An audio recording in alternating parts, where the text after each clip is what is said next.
คือนี่เป็นชุดนะครับไอเดียเป็นชุดในโลกมาเรียสร้างชุดตัวน้อยนะครับในโลกมาเรีย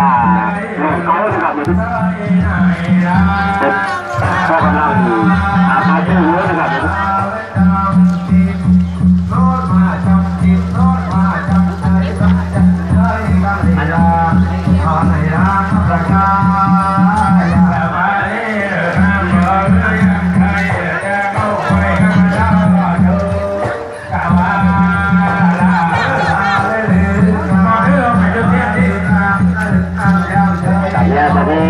ในโรงใหญ่นะครับมาดูว่าตากำลังตาสู้เลี้ยงนะครับในโรงใหญ่ที่ปั้นไปกันมาให้แหวนตัวนี้คนนะครับอย่างพอนะครับเกี่ยวกับอยู่ว่านี่ตัวนะครับปลาไทยเรานะครับมือมาดูล่านั่งนึ่ง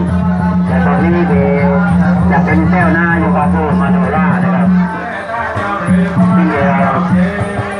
อย่างนี้นะครับวันนี้เปิดนะครับเปิดมาดูล่าวันแรกนะครับที่เข้าใจในจังหวัดพัทลุงนะครับเป็นนั่งนะครับถึงมาทำดีว่าตาแก่นี้นะครับ